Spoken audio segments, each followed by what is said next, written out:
Good morning and welcome to गना शॉट। गना शॉट में आप सबका स्वागत है।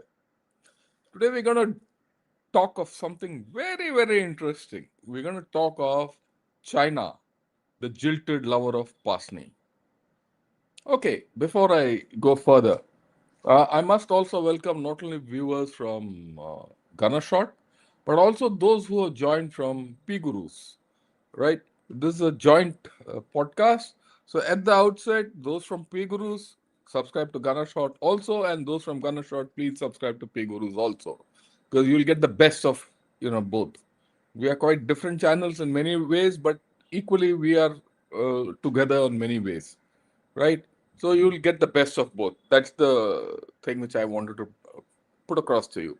The flavor is different, but the orientation is the same. Right, let's get back to China, the jilted lover of Pasni. We've not heard of it, this famous thing that suddenly Pasni was offered to Americans, and we've done a lot of analysis on it, all that. We've never seen as to how it has affected China. What is the Chinese viewpoint?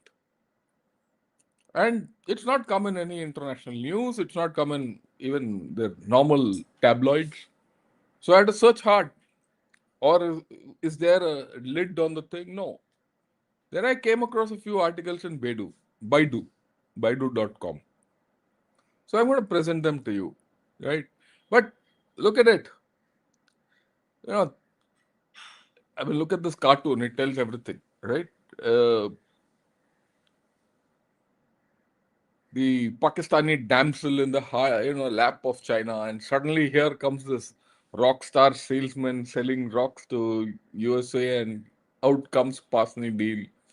And at this point of time, make no mistake, China is pointing fingers at Asim Munir, and they're very cut up about it. You know, even when I read the articles, various articles about China and about Pasni in China, I didn't get any article which went completely against Pakistan or commented, reacted. But I came across one article which was a deep analysis, right? I mean, they're not. The interesting thing is the Chinese are not reacting emotionally about it. They're waiting and watching and biding their time.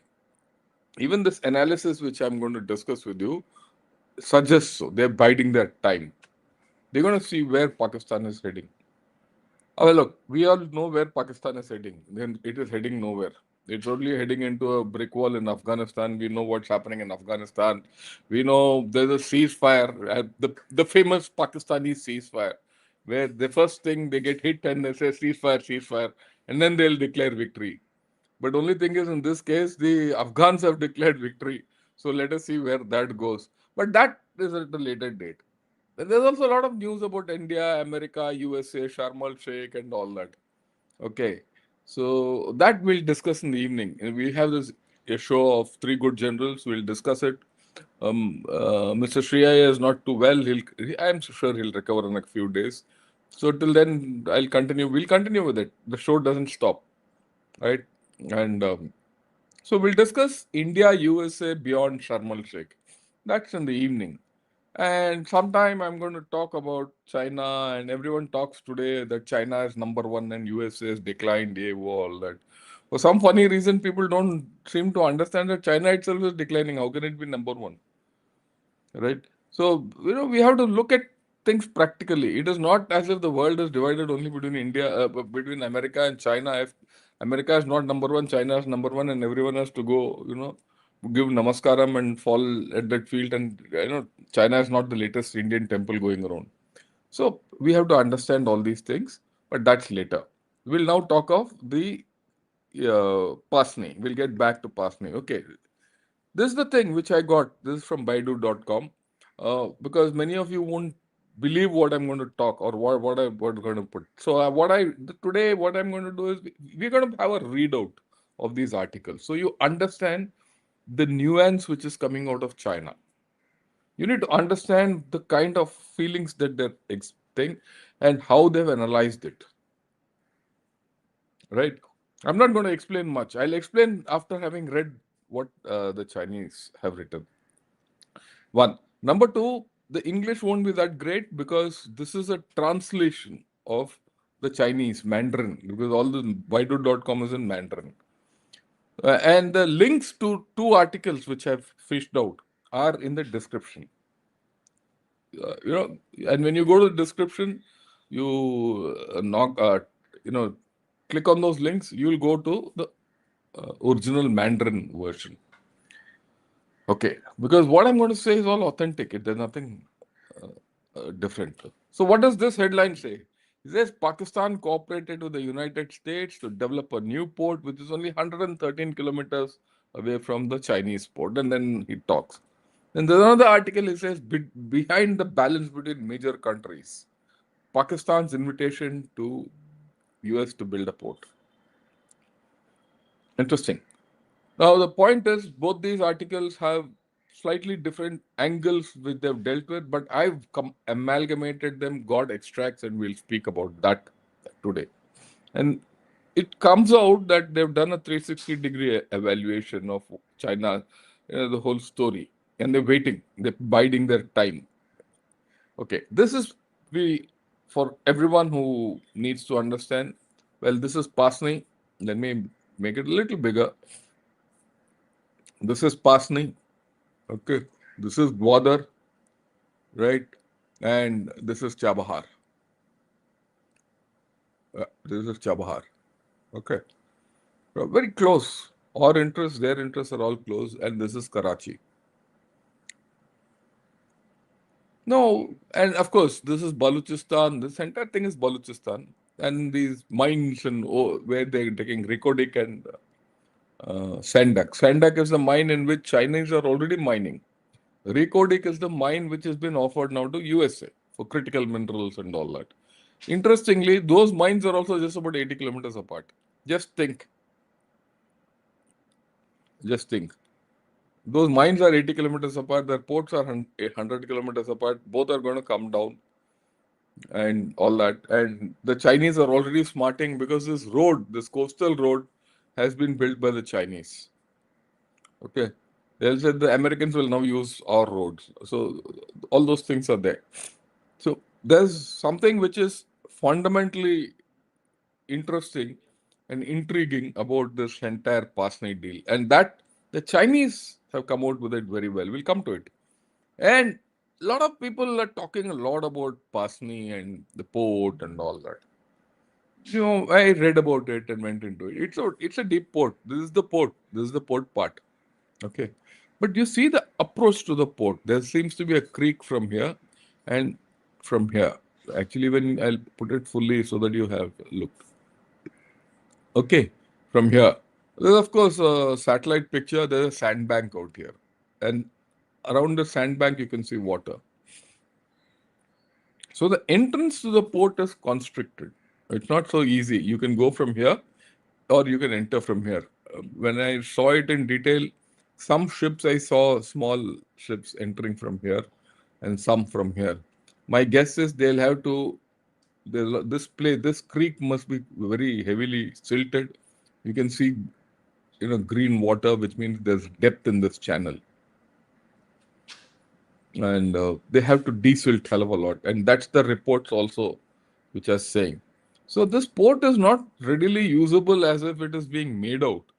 It's not as if suddenly overnight you go and jump into Pasni and you can start shipping ore from there. If the Americans have to come, they have to put in a lot of money, develop this port, develop communications and all that. The only advantage with Pasni is there's a full-fledged airport about 5 kilometers away. That's a Pak Air Force base. So this move by Asim Munir is quite strategic in nature. Somehow get America, get USA in, and let them. But it could be foolhardy also. You can't turn your most sensitive state into a battleground, and that's bound to happen.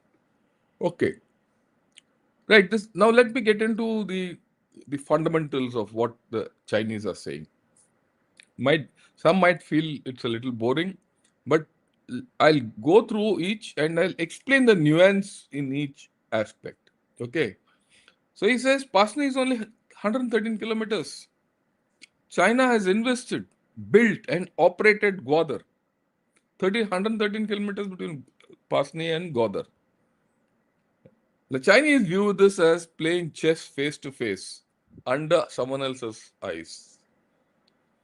So the question is, in this big drama of port diplomacy, which director set up the game and who's behind the scenes? So is this done at the behest of USA, done at the behest of Pakistan? And if so, who? Who is this guy who's upsetting the Chinese apple cart? Right. At the outset, the Chinese are very clear. It's the chief of army staff, chief of staff of Pakistan Army, who's given this plan to set up a new port, and he's chosen Pasni and offered it to USA. So the finger goes direct to this guy, the rock star. That's why this cartoon, I put it, that's the opening thing which, okay. And then they describe, he says, look, this was originally a deserted beach. Suddenly it has become a strategic node. And suddenly the global attention is on those media. It's a sleepy old port. And in that thing, the Gwadar is being questioned. Gwadar has been questioned for its safety, port transportation, pure infrastructure behind Gwadar, in the mainland. And when that viability of Gwadar was under question, why has this come up all of a sudden? Which is even worse than Gwadar. Gwadar was a real deep sea port. Pasni is, the harbor is deep, but the approaches to the harbor is not. That's what I explained. That's why I explained to you. Oh, uh, you know, he says, look, at this point of time, the Pakistani side suddenly threw out such a new card. They're calling it a card. And it was personally led by the military advisor. So the chief. So they know that Asim Munir has played this card. And it's not a makeshift decision. So the finger is directly on Asim Munir. Okay. And then they say Pasni, the nuance is why Pasni? Pasni, he says, is going to be the port for mineral exports. Mineral exports where? To Western capitals. And get Western technology into this area.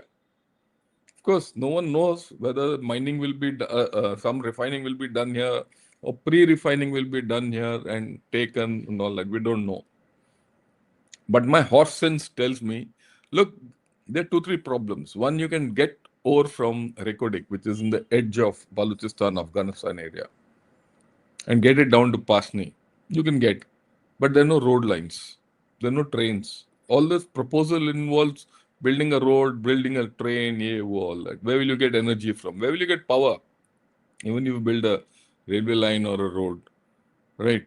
That's one. And in that area, to build a road or a railway line will take another 10 years. That's the minimum. So then you can do mining, but for refining, you need water. There's no water in that area. So will raw ore go and get refined in USA? Big question mark. It's big question mark because, it's something one has to understand.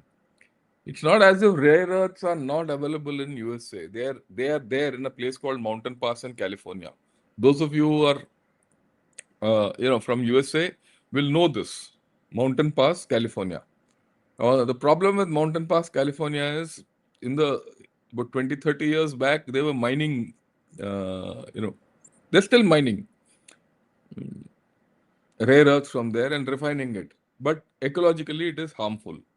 So USA willfully transferred this whole thing to China.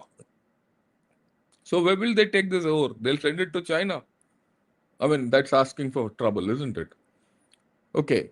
So he says there are a lot of questions in this Pasni business, but the card has been thrown on the table. He says, look, saying that Pasni will open the gateway to everything is like saying that Gwadar was also, same thing was told about Gwadar 10 years back. And Gwadar was the starting point of the China-Pakistan economic corridor, the arrowhead and all that nonsense. What is it? Right? Here's this story by Pakistan is something similar. What at that point they went behind China, now they're going behind USA. That's what it's written here. And he says the protagonist has changed, but the lines seem to be familiar. And the doorway behind this is intriguing. Where is this whole story going? Where is Pakistan taking this whole story? So it is, the words, if you see in this original article, and that's why I put this, you can keep reading also.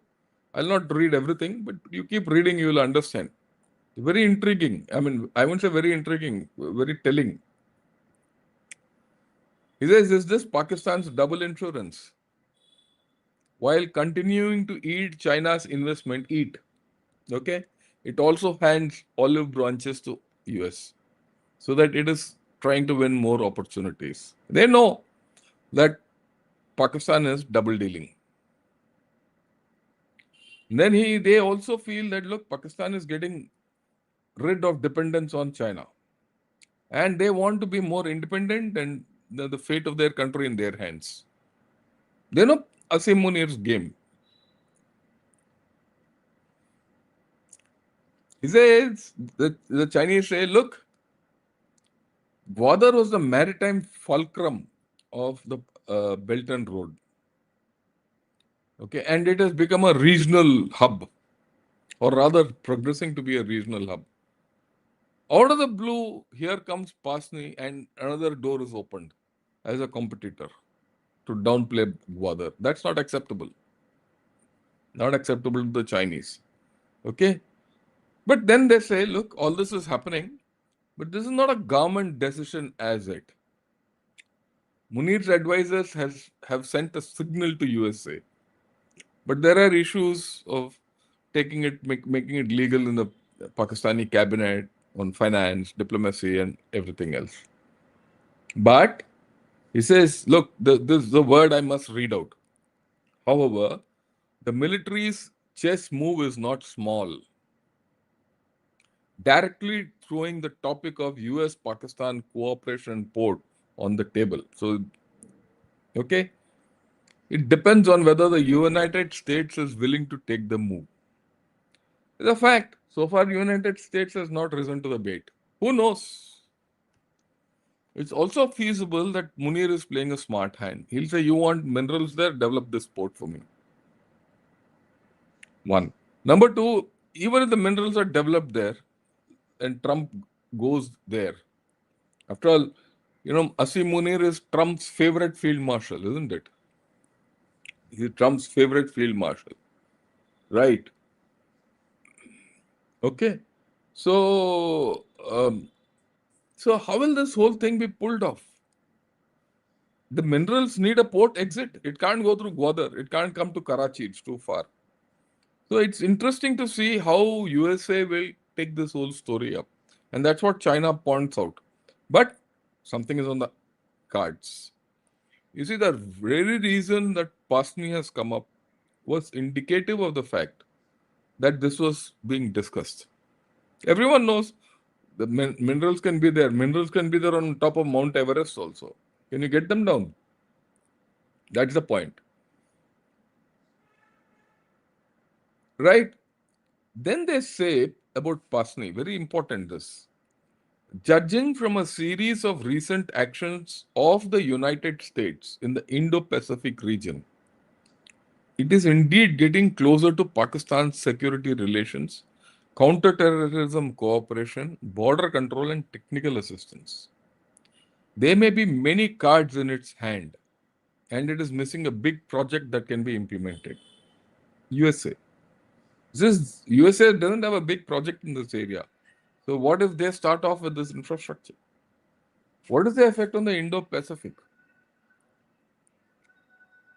You're sitting next to a major base which China wants to develop and neutralize it.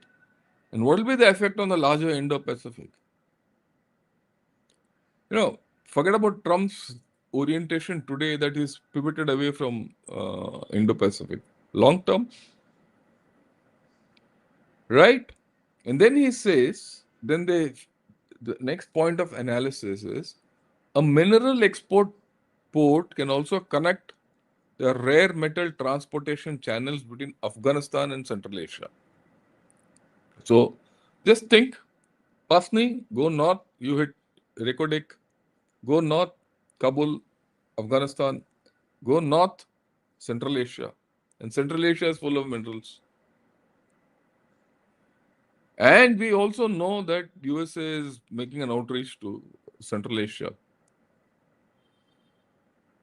Well, last month, everyone knows that the military chiefs of Central Asia were called to Pakistan. There was a talk where the CENTCOM commander came. So all this is on the cards. And then he says, look, Pakistan, if Pakistan dares to engage in port picking between China and USA, it must do one thing well. Don't completely offend both the sides. And you have to fool each other. So they're expecting China is expecting Pakistan to fool it. China is expecting Pakistan to fool USA. Otherwise, they can't survive. And then he says if this whole game doesn't go well, not only the new port may be dead, but even the port of Gwadar may suffer. They call it Gwadar. That's why I just left that word. May suffer. So that gives me another thing. Is this Pakistan's aim to kill Gwadar? Okay. Is this the whole game plan? Right. And then he says, it's nice to say that the port is going to be built and all that. But who's going to put money? The crunch will come when the money is put on the table and development of Pasni starts. And my guess is development of Pasni will start when the minerals start getting exploited there. The fact that the minerals there is known in Reykjavik because there's a proper survey, international survey given out by Barrick Gold. The thing is how to take it out from there. Okay, right. Then they talk of there's a very extensive set of analysis. So I'm going over each angle. Then they say, look, China and Pakistan are iron friends. They call Gwadar is the banner port of Sino-Pak cooperation. Banner port means flagship. Okay. And China has invested billions of dollars. And the construction started in 2002, amalgamated into Belt and Road in 2015. And then a lot of terminals have been expanded and industrial parks have been set up and all that. All this, a couple of $1 billion or more have been put into Gwadar. They have not only repaired the port, but complete set of infrastructure such as power plants, highways, communications, everything. They're stating all this. And he says, as per one plan, this was to become Shenzhen on the Indian Ocean. This is a dream which was being sold to Chinese by the Pakistanis. Or the dream which Chinese built to sell it to the Pakistanis. Or the Chinese built to sell it to Pakistanis. And then he says this was the thing which was, Gwadar was to connect the China-Pakistan economic corridor and open the channel between Western China, that is Xinjiang, to the ocean. Access to the warm waters of the Gulf. And strategically speaking, the port of Gwadar is like a fixed Neptune needle of China in the Arabian Sea. So now, this is the Gwadar part of the story. Then he says, look, there are problems in Gwadar. The geographical or a geopolitical environment is complex. Security situation in Balochistan has been unstable. The port has been bombed and armed attacks have been carried out many times. We know that. We also know that there are a lot of protests there. Gwadar ko hak do. And that Gwadar ka hak do movement went on for a couple of months last year. The risk to Chinese personnel stationed there has been very high. Right? And he says, look, Pakistan has set up police, security, and all that, but they've not been able to eliminate the threat. And they're worried, and genuinely. And this issue of security threat to the Chinese came up when Xi Jinping met Shahbaz Sharif and Asim Munir during the SCO also. This point came up in that bilateral meet. So they're reiterating it in this. He says, secondly, this is interesting, and this is something which we need to focus on. And they're now coming out with the problems of Gwadar. He says the commercial value of Gwadar has not been realized for a long time. 10 years, $2.5 billion, and there's no return of income. How much can China keep affording to throw it? Then they say that although the port of Gwadar has connection capacity, the import and export volume is far lower than expected. There's no trade happening in Gwadar. It's a dead port. Transport efficiency, custom declaration process, and transportation supporting enterprises have not kept up with the pace. I've done a video on Gwadar. There's nothing there today.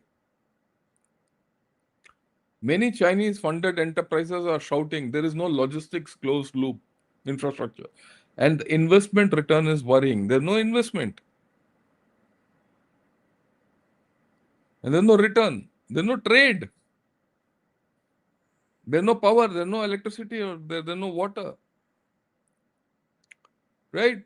Coupled with the economic constraints under the political game, the United States and United States and Europe have kept a distance from the port of Gwadar for a long time and have deliberately treated it coldly. They understand that they're being isolated. Actually, Gwadar is isolated. None of the Western carriers go and get into the stop there. Actually speaking, Gwadar has got capability to accommodate super tankers.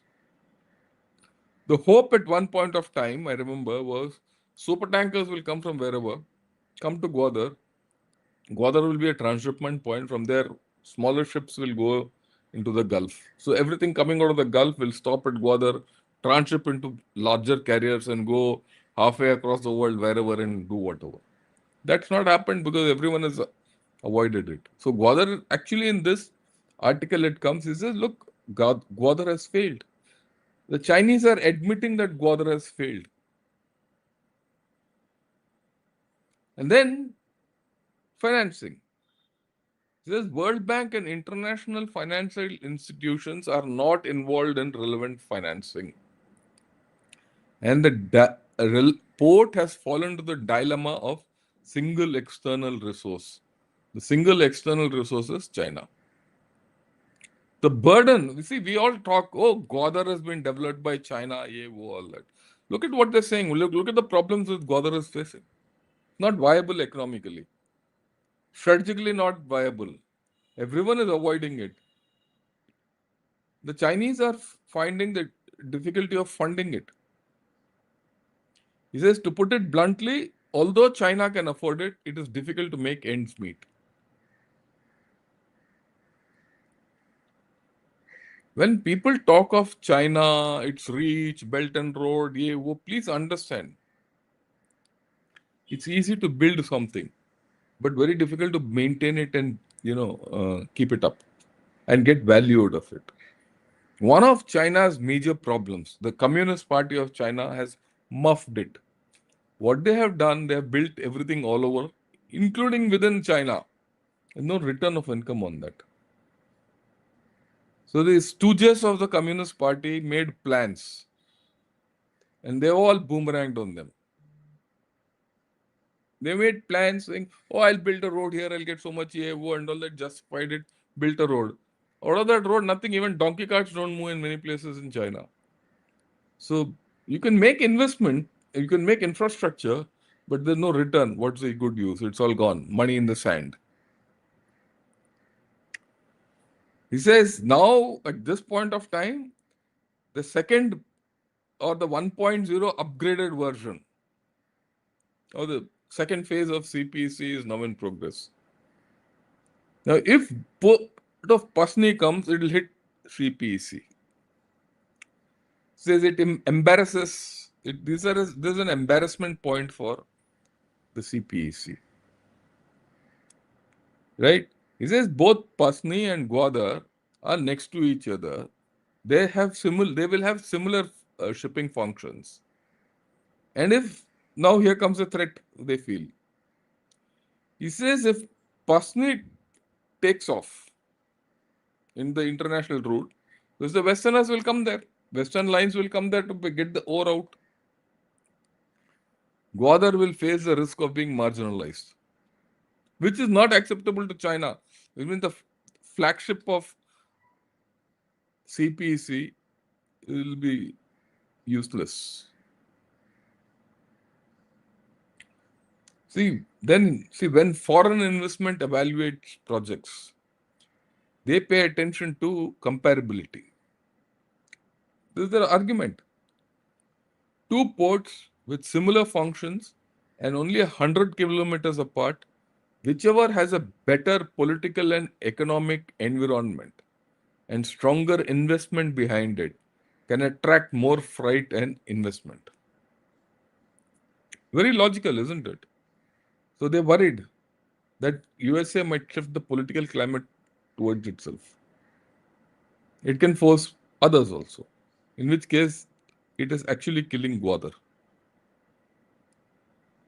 Okay, if there is a party with frequent entry and exit of foreign merchant ships and bright data, capital will naturally flow over to them. Threat. So what happens to Chinese $2.5 billion? That's the fear which the Chinese have. You see how many things this guy has analyzed.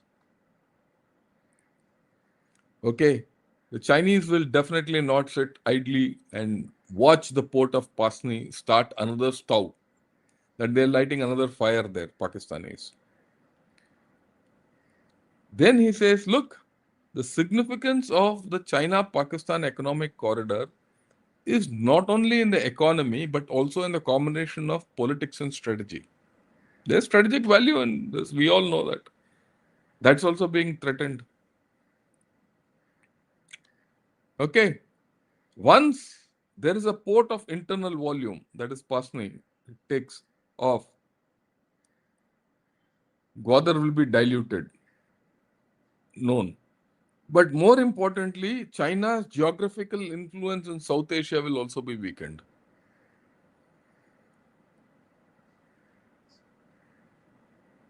And China has been upgrading Gwadar with the introduction of automatic loading and unloading.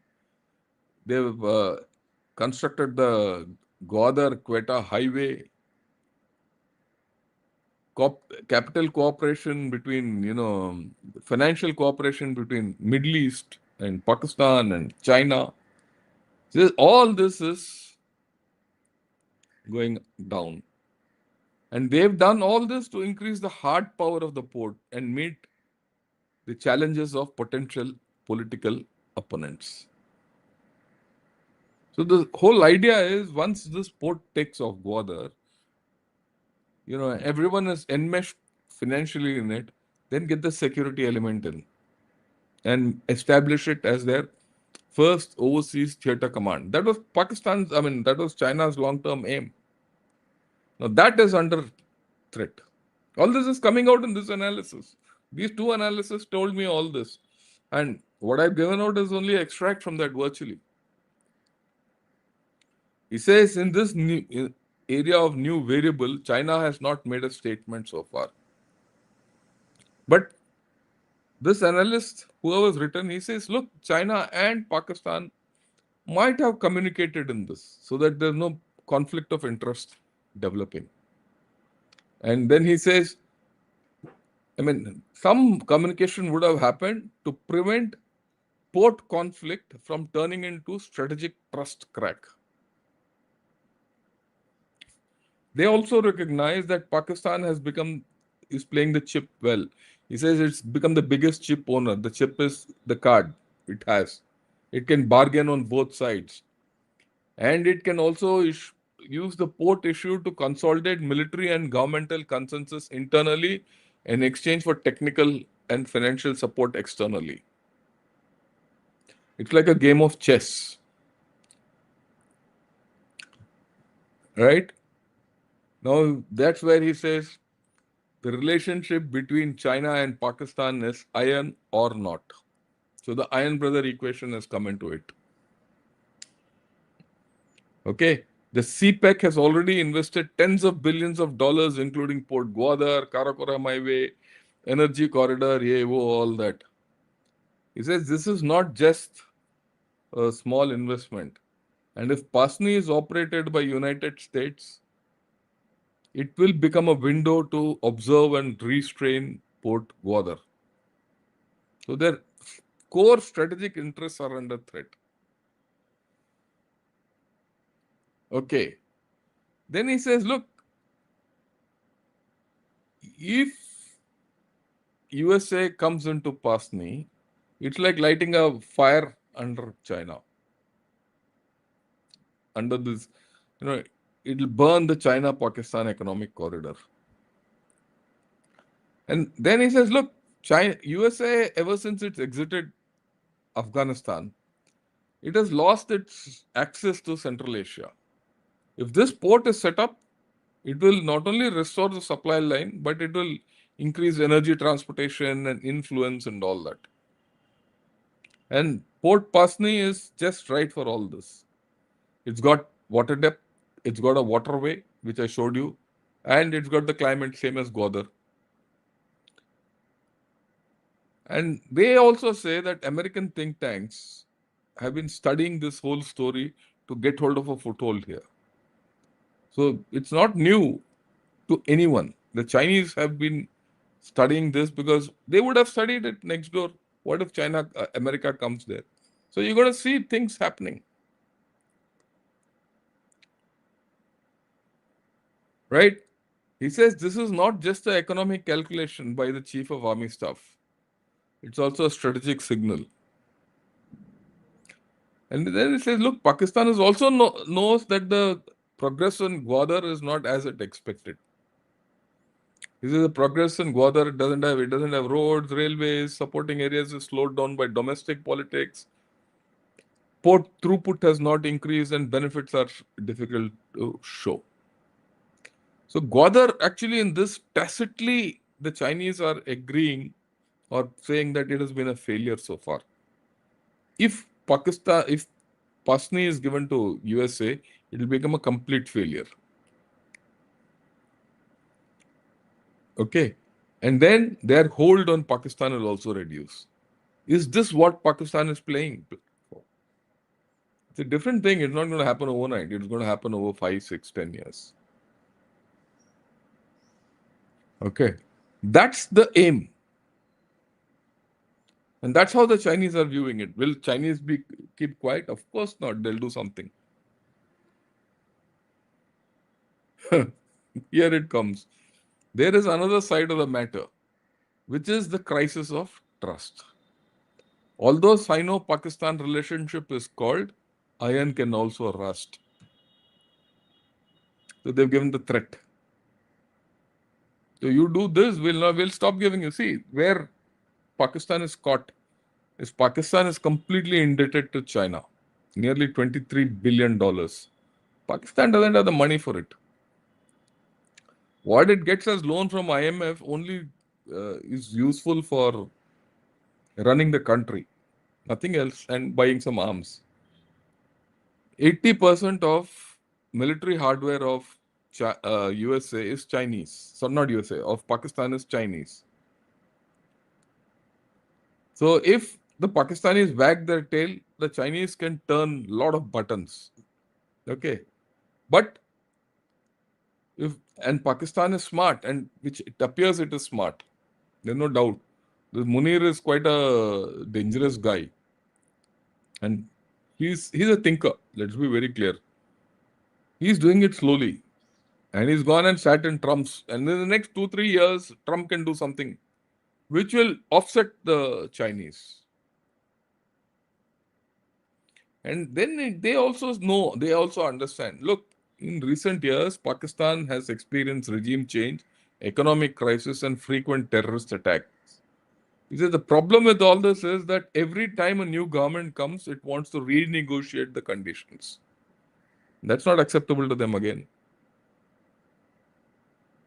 And then he says, look, China has suffered losses in investment, security, and is increasingly cautious about Pakistan's political stability.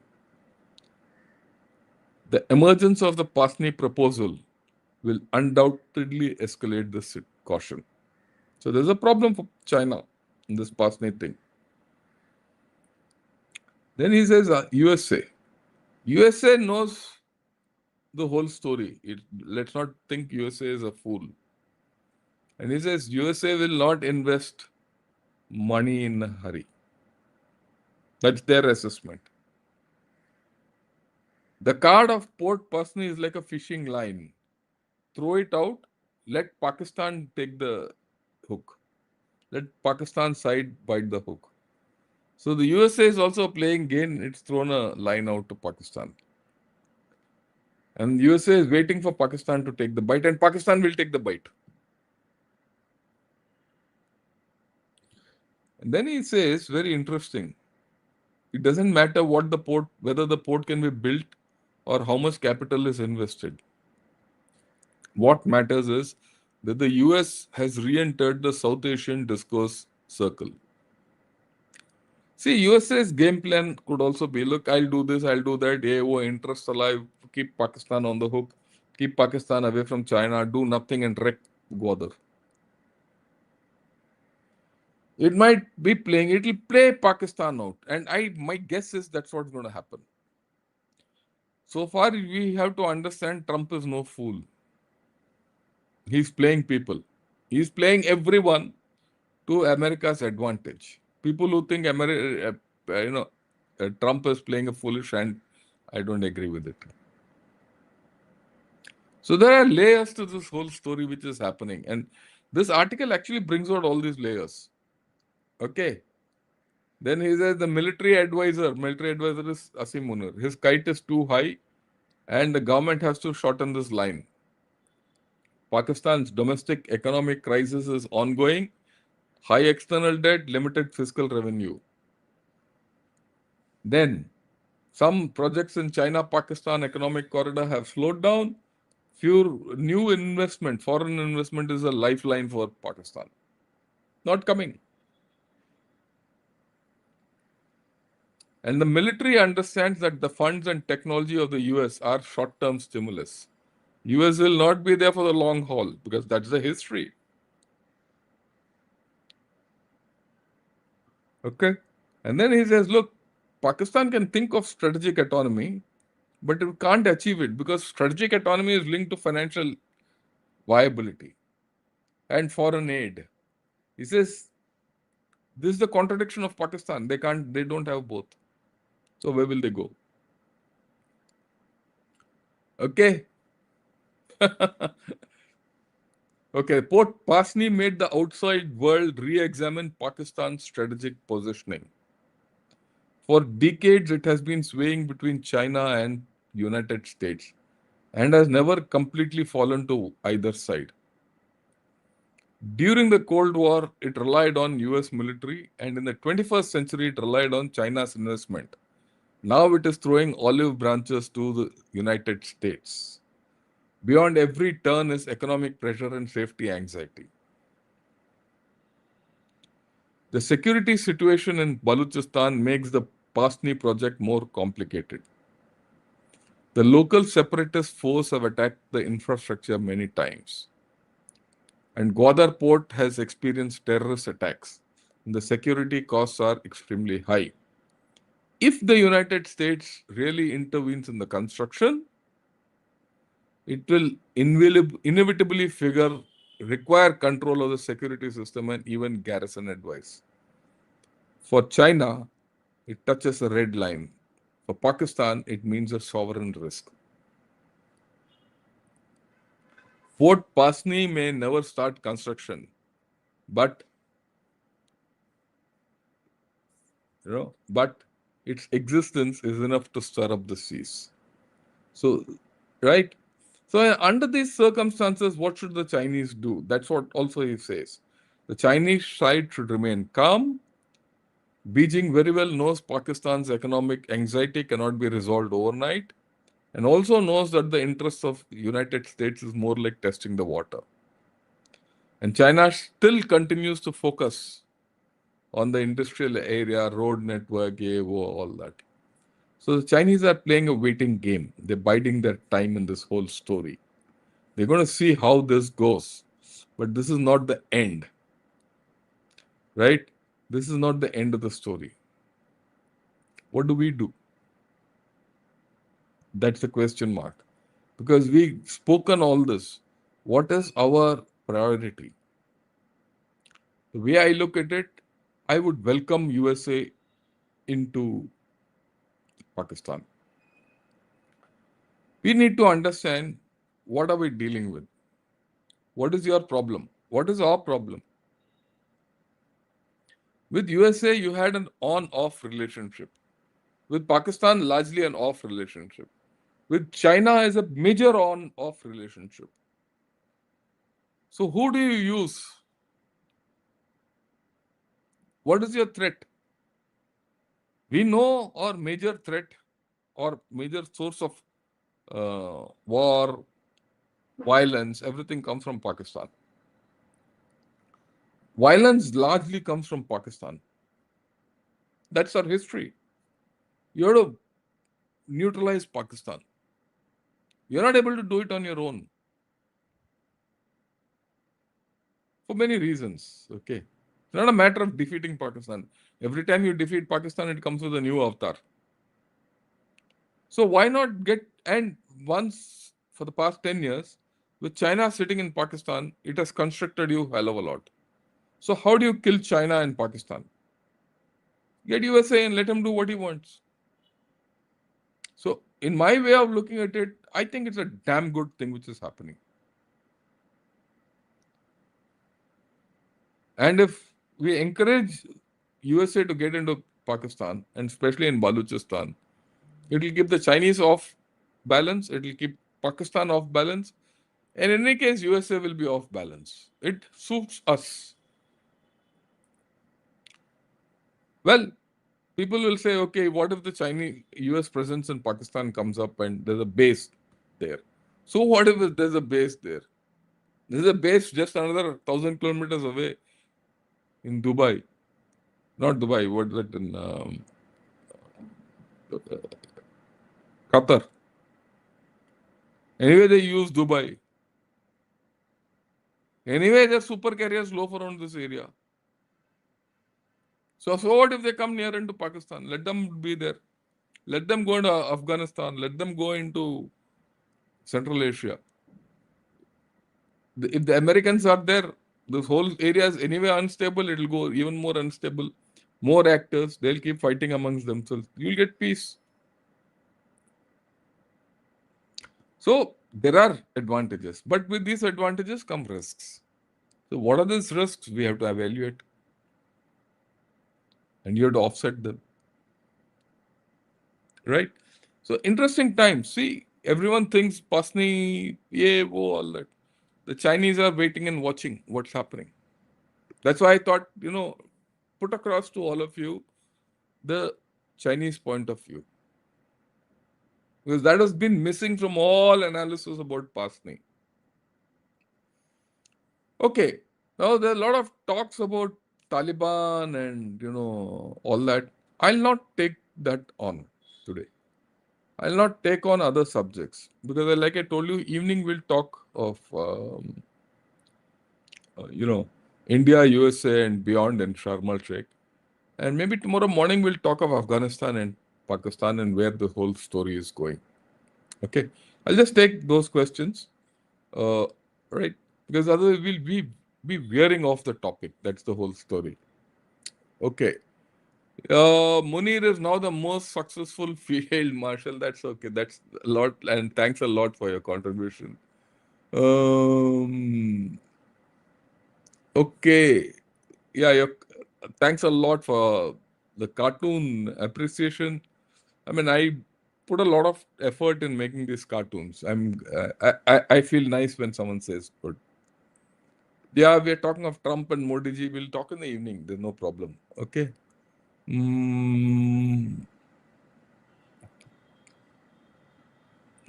yeah, talk about Devbandi and Barelvi angle of Afghanistan. We'll talk of it.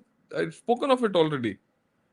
I've already spoken of it, Ranjan, right? When analyzed Afghanistan, but we'll talk of it. Ladybird Haru, good morning. Yeah, back after a long time. Thanks a lot, Arvind. Uh, yeah. So the formation of Pakistan by Western powers was probably they wanted access to a third ocean. Yes. Second ocean. USA, look, to be a superpower, you need two oceans. It's a two ocean theory. Kaplan's two ocean theory. Okay. Why will USA come and where will they get money? Why not pay rent? Well, they'll come. There's a lot of money there. USA doesn't lack money. Let's be very clear.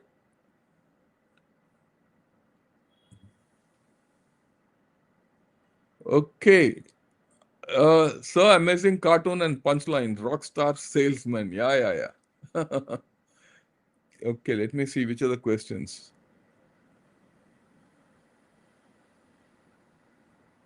How much usable rare earth will be got by USA and China from Baluchistan or Myanmar? Joy Bangla, I don't think you know much about rare earths. Rare earths are plenty in Myanmar. The bulk of rare earths are being filched away from Myanmar and taken to China. China doesn't have dysprosium-based rare earths.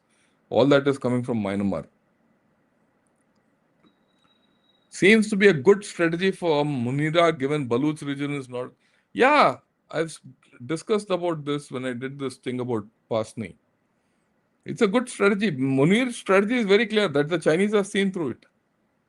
The thing is, what is China's strategy from here? We'll have to see that. And what is US response to all this? Hope Shreya G recovers. He will, I'm sure, in a day or two, he'll be back.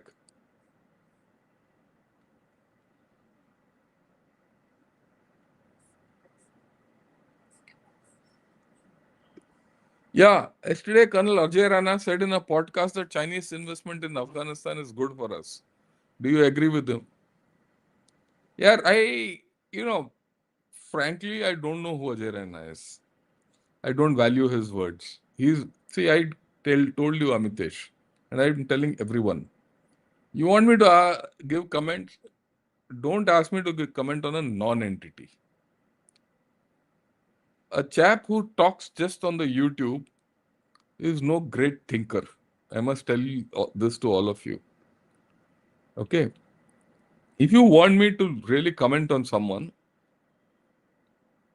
ask me to comment on some good article or a good book or some writing or some renowned people who have done something useful. I mean, Ajay Raina is a good chap. I have no doubt about it. And he talks well, I suppose. That's why a lot of people go and listen to him, and all of you listen to him. I don't, but to be very honest, I've not even listened to him once. Why I have not listened to him? Not that I don't like him. He's not written anything which is worth of note. Yeah.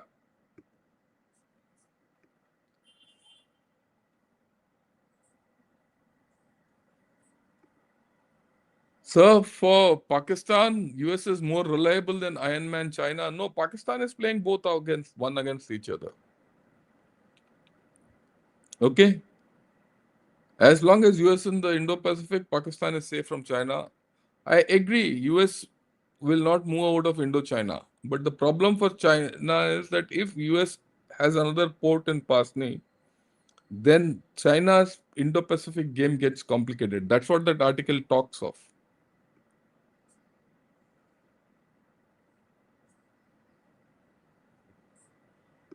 Are Chinese expecting USA to come reduce India's naval influence in the Indian Ocean by backing Pakistan, get a parallel path to Afghanistan, Balochistan? No, I don't think. The Chinese are quite realistic. You've seen this in their analysis. They're worried, but they don't know what to do, but they'll do something.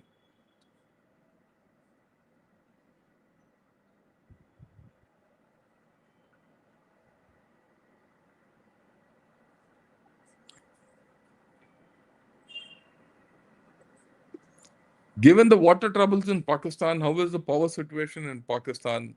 Google says it gets 60% from fossil.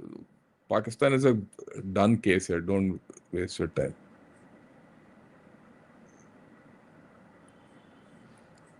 Yeah, don't completely fool both sides. Wow, you're right, sir. The Chinese are extremely pragmatic and going by the looks of it. They're closely watching the ongoing events for the. Yeah, that's what it is. That's why I got this article. It took me a lot of time to dig such an article out. I thought it was a beautiful article. Please increase the size of the text which you are displaying so that it becomes readable. Okay, thanks. I'll take this. I'll do that.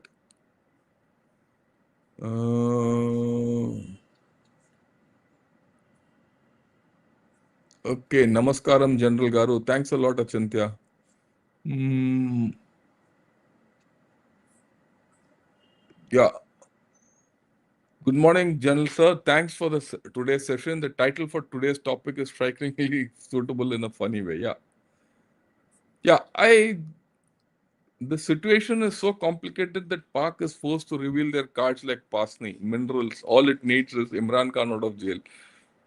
Well, if Imran Khan comes out of jail, Pakistan will go top, it'll go upside down. It'll have a huge problem. I don't think Asini Munir will let Imran Khan out of the jail. Unless the situation in Pakistan goes bad, it will not happen. But Pakistan is on a slippery slope at this point of time. Um, Before I close, let me say, look, what has happened over the past 48 hours in Pakistan is not great. The reaction from TLP is going to come out. For now, it appears TLP has been cornered and slaughtered. Uh, the reaction from Afghanistan is going to deepen. TTP will strengthen. So there are a lot of things ahead. We'll talk of it in the morning. Tomorrow morning, we'll talk of a review of the situation, Taliban, TLP, everything on Pakistan. Evening, we'll talk of India and USA. Right? Thanks a lot for listening in. Thanks a lot for all those people from P Gurus who have joined in. And do subscribe to Ganashot. Do subscribe to P Gurus. And till evening, have a great time and Jai Hind to all of you.